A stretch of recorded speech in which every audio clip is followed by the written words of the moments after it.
Haleluya. Shalom Bapak Ibu Saudara, senang jumpa. Hari ini kita memperingati kedatangan Tuhan Yesus ke surga. Nah, ada banyak orang yang tidak terlalu mengerti. Jadi kalau kami kenaikan Tuhan Yesus ke surga, karena orang pergi liburan dan sebagainya, ada perkara yang sangat penting ya. Nah, soal dikasih Tuhan. Sebagaimana kita sudah pelajari dari masa prapaskah, masa Paskah, masa sesudah Paskah, sampai hari ini kita merayakan kenaikan Tuhan. Ya, ada hal penting yang perlu kita pelajari sebagai umat Tuhan supaya kita tidak mengulangi kesalahan yang lalu, saya. Nah, apa itu yang akan kita pelajari? Mari buka Alkitab Saudara, Kisah 1 ayat 1 sampai 11. Mari kita baca sama-sama. 1, 2, 3. Hai Theophilus, dalam buku yang pertama aku menulis tentang segala sesuatu yang dikerjakan dan diajarkan Yesus sampai pada hari Ia telah angkat itu. Ia telah memberi perintahnya oleh Roh Kudus kepada rasul-rasul yang dipilihnya, kepada mereka yang menunjukkan dirinya setelah penderitaannya selesai, bahwa ia dengan banyak tanda yang membuktikan bahwa ia hidup.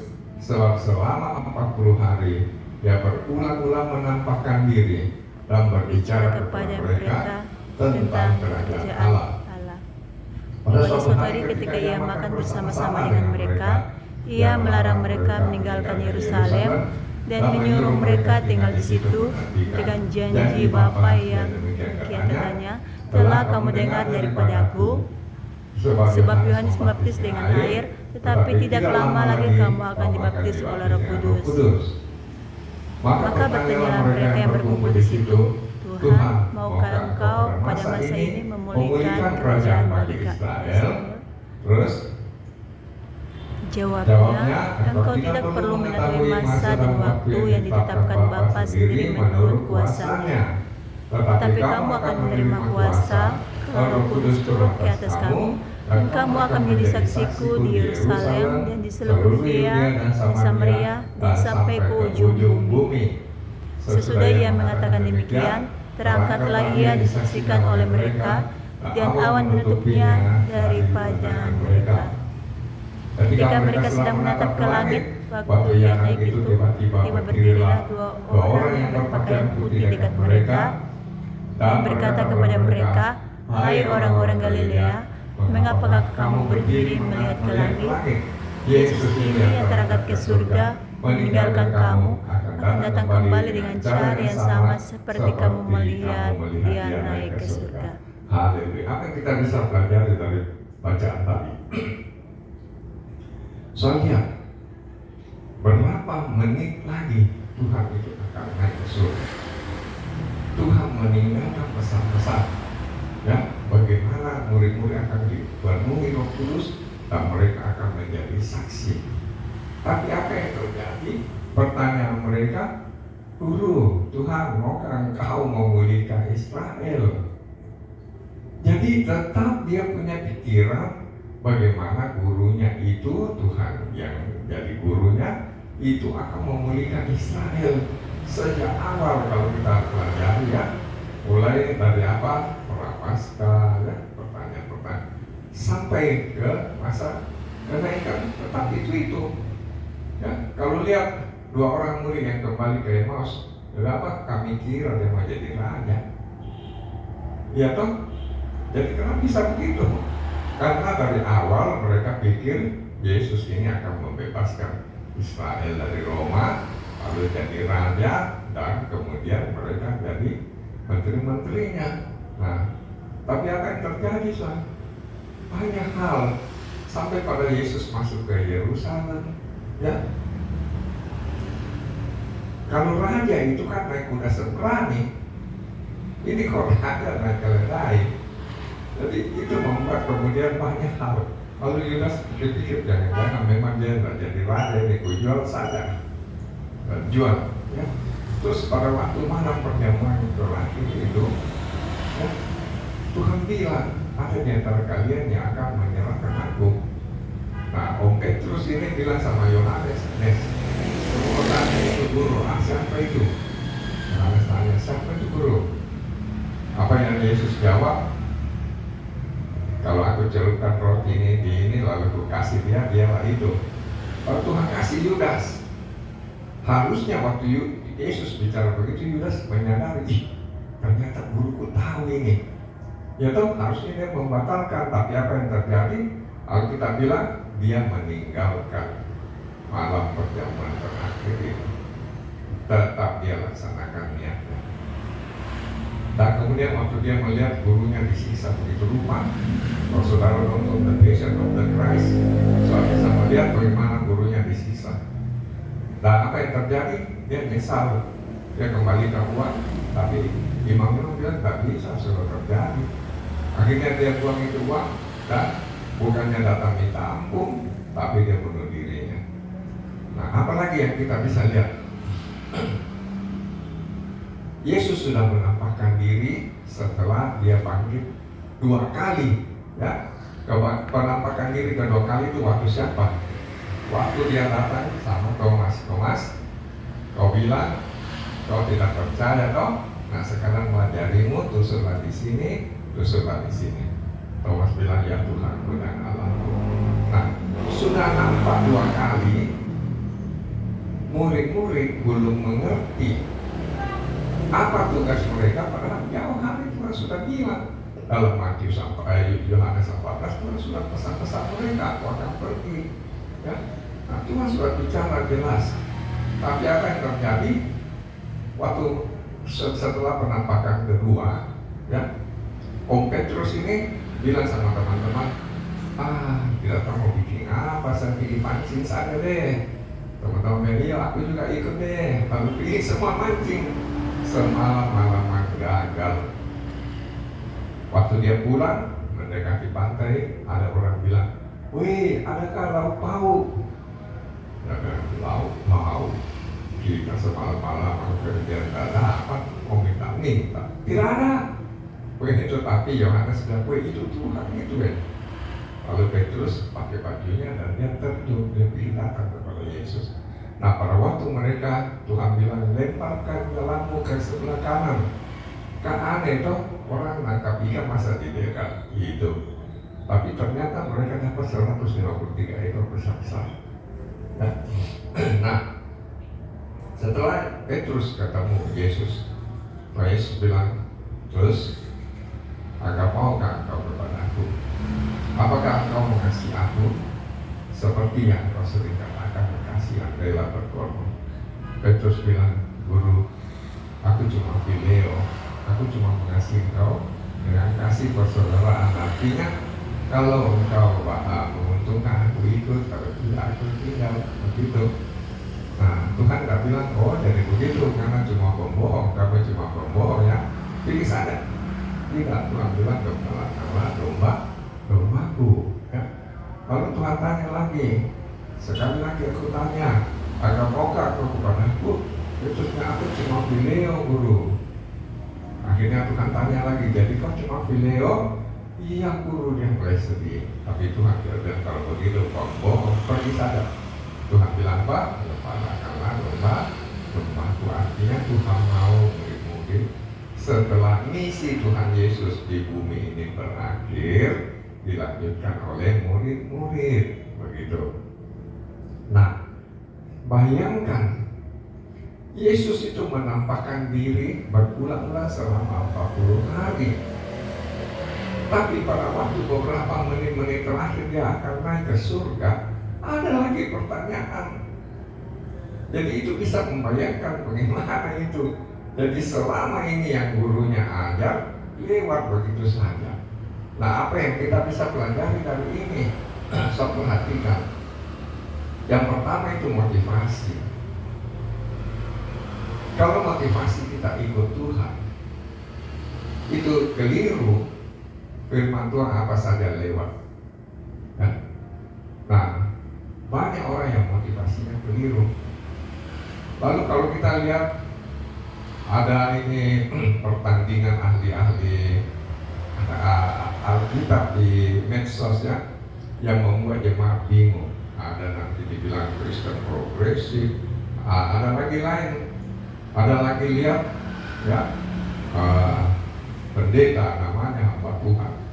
Baru-baru beberapa hari lalu muncul di Facebook juga. Pendeta masih muda, naik mobil Alfa, angkat kaki, gayanya kayak bos, kayak artis, lalu bilang kita mau bikin makan siang. Waduh, bayangkan ini, dia itu tidak ngerti korbannya Kristus. Kalau dia nonton The Passion of the Christ baru dia menghayati, tak berani dia begitu memanfaatkan korban Kristus lalu untuk dia hebat-hebat, gaya-gaya. Nah, tapi itulah kalau motivasi kita tidak benar, ya begitu. Kita pikir kita pelayanan ya untuk dapat ini dapat itu. Mengapa ada WL yang hebat? Gara-gara nikah dia tinggalkan Yesus. Karena dia WL berdasarkan kemampuan, dia lupa seorang imam itu adalah perantara antara umat dan Tuhan. Jadi kalau dia mimpin pujian, dia bawa umat untuk memuji Tuhan, bukan dia dirinya.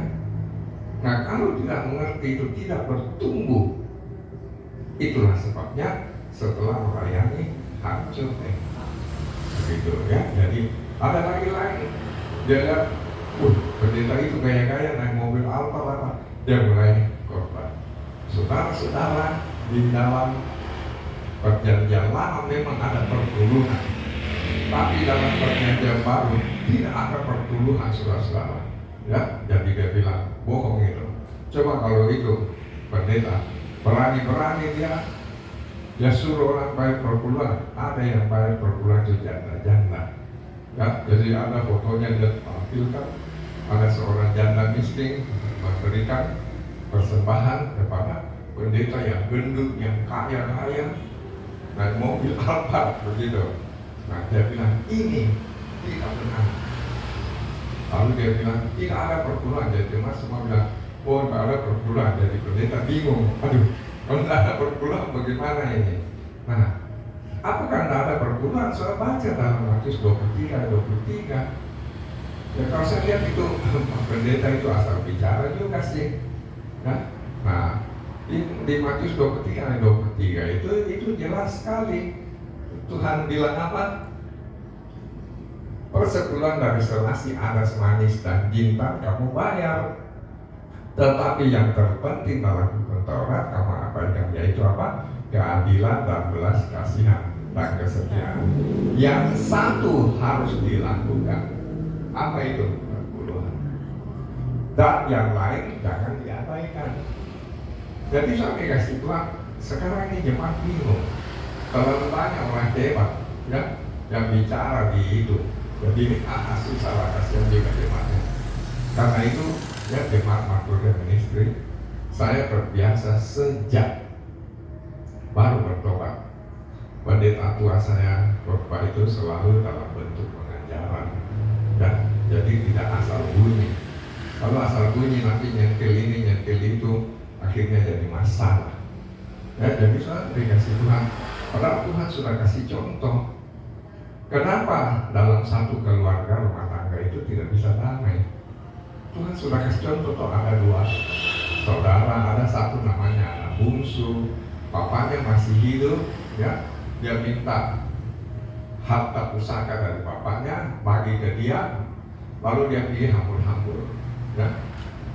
Nah, ini namanya apa? Egois gila uang. Jadi dalam keluarga itu ada orang egois gila uang, kerjanya hambur-hambur, ya, mewah-mewah. Kenapa ada pendeta kemudian akhirnya masuk penjara di Singapura dan tidak diizinkan berkhotbah pada pendeta besar? Karena istrinya pakai tas mewah ratusan juta harganya, pamer-pamer, ya. Nah, akhirnya pemerintah bilang apa? Ini menggelarkan pajak, masuk dia di sel. Ada orang-orang seperti begitu. Tapi setelah dia sadar anak bungsu ini, dia kembali pada bapaknya. Bapaknya senang. Lalu bapak peluk dia, bapak potongkan lembu, pestakan. Nah, kakaknya anak sulung ini pulang, apa itu rame-rame di rumah? Dia tanya anak buahnya, apa itu rame-rame? Oh, adikmu sudah kembali dan bapakmu potongkan lembu. Dia bilang apa? Saya tidak mau pulang. Saya kerja setengah mati, dia nggak pernah bilang, anak ambil kau ini satu lembu di pesta dengan kau punya ini.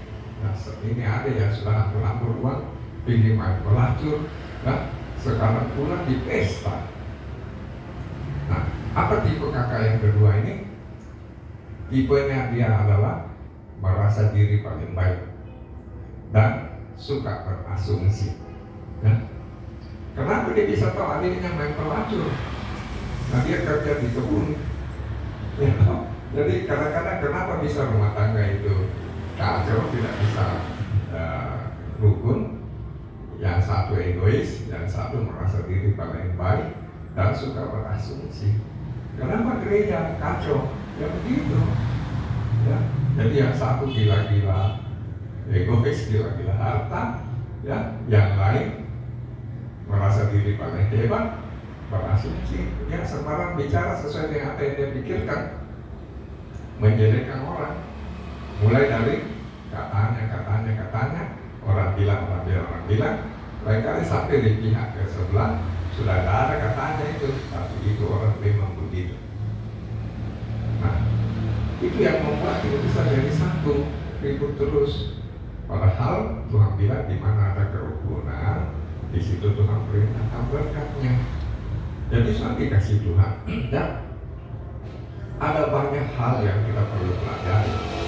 Kenapa orang Kristen, ya, kalau dia sibuk dia tidak di gereja. Kalau dia ke gereja toh karena KTP-nya Kristen. Jadi kalau dia tidak ke gereja, ada enak tetangga bilang orang Kristen kok tidak di gereja ya. Nah, jadi dia hanya ke gereja karena itu, bukan menyadari korbannya Kristus, ya, bukan menyadari itu. Akibatnya seperti murid-murid. Apa ya yang gereja bisa kasih saya? Apa ya yang Tuhan bisa kasih saya? Bukan apa ya yang saya bisa kasih.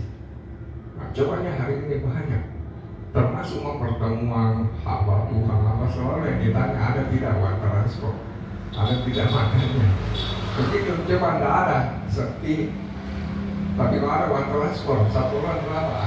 600.000. Wah, dia bawa istrinya, dia bawa saudara sepupunya.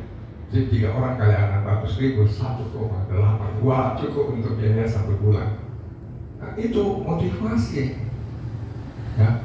Jadi saya dikasih Tuhan, motivasi ini sangat penting. Mari kita luruskan. Ya. Dan hal yang kedua yang Tuhan mau adalah apa? Dia sudah menjanjikan murid-murid, kalau kamu sungguh-sungguh, kamu akan melakukan bahkan yang lebih besar. Aku akan kirim Roh Kudus yang akan melengkapi kamu, yang menyertai kau, yang akan mengajar segala sesuatu. Nah, supaya murid-murid itu mau melakukan amanat agung, supaya murid-murid mau menceritakan. Lalu bagi kita bertanya, tapi kan saya bukan murid-murid, saya bukan pendeta. Ceritakan kebaikan Tuhan. Seberapa yang saudara bisa alami? Saya juga di awalnya itu, ya, pendeta aku bilang, kau akan dipakai Tuhan. Saya bilang bisa ke saya pengusaha toko ini, pengusaha pasar. 1 kalimat 5 kata, 1 maki orang. Kalau kasar begini mah bisa. Tapi pendeta bilang, kau mulai dari bersaksi apa yang Tuhan buat untuk kau. Maka saya mulai saksi bagaimana saya dulu orang suka mabuk, minum, berkelahi, lalu lever bengkak, tiap hari saya pakai minyak angin, mulai dari gosok sampai siram, sampai bicara dengan karyawan tutup hidung. Saya tersinggung, kenapa tutup hidung nggak bicara sama saya? Karyawan bilang, maaf bos, soalnya bos kok minyak angin, saya tidak tahan. Jadi itu saya tersinggung. Tapi setelah saya didoakan pendeta tua aku itu di Surabaya, saya sembuh total. Lever bengkak yang rumah sakit Tiongkok di Surabaya itu tidak ada lagi obatnya kecuali istirahat total. Tapi didoakan pendeta, sembuh seketika. Akhirnya semua Johnny Walker, bir, dan supaya di kulkas saya buang semua minyak angin saya buang semua. Saya hidup bebas dari minyak angin, begitu ya. Nah, saya mulai cerita Tuhan itu baik. Akhirnya saya masuk lagi pengalaman yang lebih. Istri saya ada tumor di serviksnya, bagaimana Tuhan sembuhkan dia. Ya, jadi akhirnya begitu, so. Jadi yang penting kita mengerti, ya, Tuhan mau setelah dia naik ke surga, misinya di bumi ini selesai, dia pergi menyediakan tempat untuk saya dan saudara. Tugas selanjutnya adalah tugas saya dan saudara menceritakan kepada siapapun apa yang Tuhan sudah buat untuk kita. Ya, ceritakan kepada bangsa-bangsa dan ceritakan kepada dunia. Jadikan mereka murid. Kenapa sudah hari ini susah? Ya itu motivasinya. Ya, jadi mari kita berubah, mulai kita memperingati kenaikan Tuhan. Ya, murid-murid ternyata waktu Tuhan naik ke surga, mereka kaget. Oh, iya naik sungguhan ini. Berarti kita harus lakukan itu. Maka sejak itu mereka sehati, ya, tekun berdoa bersama-sama, dan akhirnya Roh Kudus melawan mereka. Tidak lagi dibilang berribut siapa paling besar, ya. Karena kalau ribut siapa paling besar itu motivasi belum lurus. Tapi setelah bisa mengerti, mereka tekun sehati berdoa bersama-sama, Roh Kudus melawan mereka, berubahlah hidup mereka. Petrus yang penakut sekali khotbah, 3.000 orang bertobat. Dia doakan orang sakit sembuh. Bahkan begitu banyaknya orang sakit yang mau didoakan, dibandingkan di pinggir jalan, dan Petrus lewat, bayangannya menyentuh orang sakit sembuh. Dorcas yang mati, janda-janda nangis, tolong ini kasihan dia selalu buatkan kami baju ini. Petrus doakan, Dorcas pasti kembali, hidup lagi. Nah, Tuhan mau kita dilengkapi dengan itu, ya. Karena itu mari layani Tuhan dengan sungguh-sungguh. Siapapun kita, mungkin kita hanya jemaat biasa, mari ceritakan apa yang kita alami dari Tuhan, ya. Tidak ada motivasi ingin jadi ini, jadi itu, ingin dapat ini, dapat itu, tapi tulus melaksanakan amanat agung Tuhan Yesus. Tuhan berkati kita. Haleluya. Amin.